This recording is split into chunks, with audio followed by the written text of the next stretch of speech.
Positive माही की जिंदगी में जैसे ही प्रेगनेंसी की खबर आती है, वह कुछ पल के लिए सन्न रह जाती है।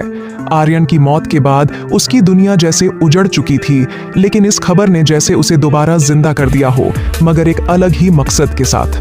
पहले वह डरी थी, लेकिन अब उसकी आंखों में एक नई चमक थी, एक नया खेल शुरू करने की भूख थी। माही को पता था कि इस बच्चे का असली पिता आर्यन है, लेकिन वह यह बात किसी से भी नहीं कहेगी, क्योंकि वह जानती थी कि अगर उसने यह बात उजागर कर दी तो न सिर्फ वह प्रेम को खो देगी, बल्कि समाज में भी उसकी कोई इज्जत नहीं बचेगी। इसलिए वह तय करती है कि अब वह इस बच्चे को प्रेम की संतान बनाएगी, चाहे इसके लिए कितने भी झूठ क्यों न बोलने पड़े, कितने भी नकली सबूत क्यों न बनाने पड़े। इसलिए माही एक क्लिनिक से फर्जी डीएनए रिपोर्ट बनवाती है। वह रिपोर्ट साफ साफ कहती है कि प्रेम ही इस बच्चे का बायोलॉजिकल पिता है, और सबसे पहले यह रिपोर्ट माही खुद ख्याति को दिखाती है। ख्याति को जैसे ही यह सबूत मिलता है, उसका चेहरा खुशी से खिल उठता है। उसके लिए यह रिपोर्ट किसी वरदान से कम नहीं थी। अब उसे राही को प्रेम की जिंदगी से हटाने के लिए कोई और बहाना नहीं ढूंढना पड़ेगा। लेकिन इधर कहानी का असली ट्विस्ट अब शुरू होता है।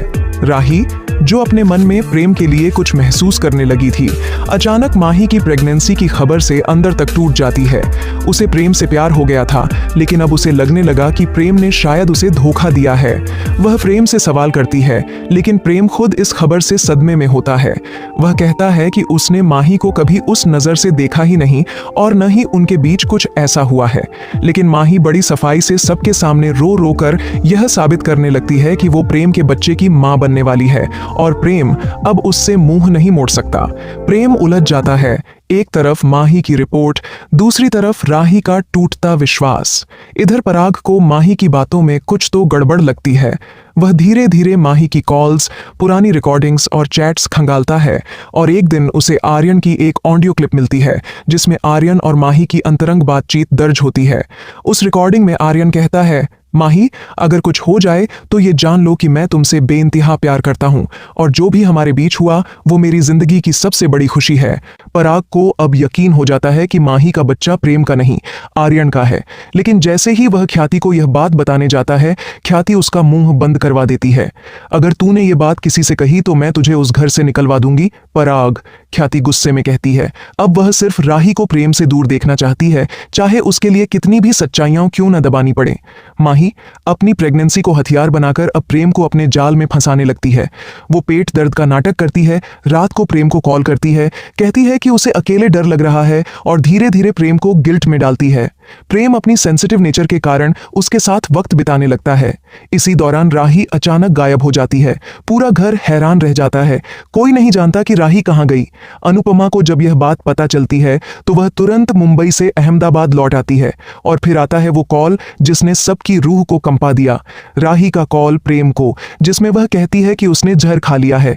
प्रेम का खून जैसे जम जाता है।